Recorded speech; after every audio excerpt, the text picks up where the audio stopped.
আমি এই শাড়িওয়ালি পেজ থেকে একটা শাড়ি অর্ডার দিয়েছিলাম। তাদের পেজের শাড়ির কোয়ালিটি এত জঘন্য হবে, এত খারাপ হবে আমি আসলেই ভাবতে পারি নাই। শাড়িওয়ালি পেজ থেকে আমি এই প্রথম শাড়ি অর্ডার দিয়েছি, তাও আবার এই শাড়িটা আমি বাসায় এনে তারপর আমি আমার পার্সেলটা খুলতাম। কেন যেন আমার মনে হলো পার্সেলটা ডেলিভারি ম্যানের সামনেই খুলি, কারণ নতুন একটা পেজ থেকে আমি অর্ডার দিয়েছি। এর প্রথমবার, আমি আগে কখনো অর্ডার দেই নাই এই পেজ থেকে। তাদের এই শাড়িটা নাকি হ্যান্ড প্রিন্ট করা যাক আমি মানলাম, কিন্তু তাদের এই শাড়ি থেকে যাদের যারা প্রিন্টটা করেছে, ফুল টাট করেছে, তাদের এখান থেকে রং উঠে উঠে যাচ্ছে।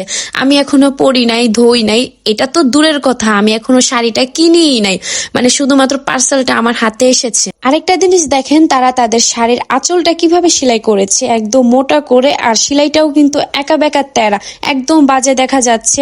এরকম ভাবে কি শাড়ির আঁচল বা দুই পাশে সেলাই করে, আপনারাই বলেন। আর এই শাড়ির অবস্থা একদম বাজে ছিল, শাড়িটার জায়গায় জায়গায় ঠিক এরকম সুতা একদম ফাঁকা ফাঁকা হয়েছিল। আর হ্যাঁ, শাড়িওয়ালি পেজ থেকে আমি যেই সাপের মানে যে প্রিন্টের শাড়িটা অর্ডার দিয়েছি, সেই প্রিন্টের সাথে কিন্তু এই প্রিন্ট একটুও যায় না। যাই হোক, এই ভিডিওর কমেন্ট সেকশনে আমি শাড়িওয়ালির পেজটা মেনশন করে দিব। আর আমি যে শাড়িটা অর্ডার দিয়েছি আর তারা আমাকে যে শাড়িটা পার্সেল দিয়েছে, দুইটারই পিক আমি দিয়ে দিব, আপনারা দেখে মিলিয়ে নিয়েন। আমি কিন্তু এই বাজে এই জঘন্য শাড়িটা নেই নাই, রিটার্ন আবার দিয়ে দিয়েছি, কিন্তু ডেলিভারি চার্জটা আমার ঠিকই দিতে হয়েছে।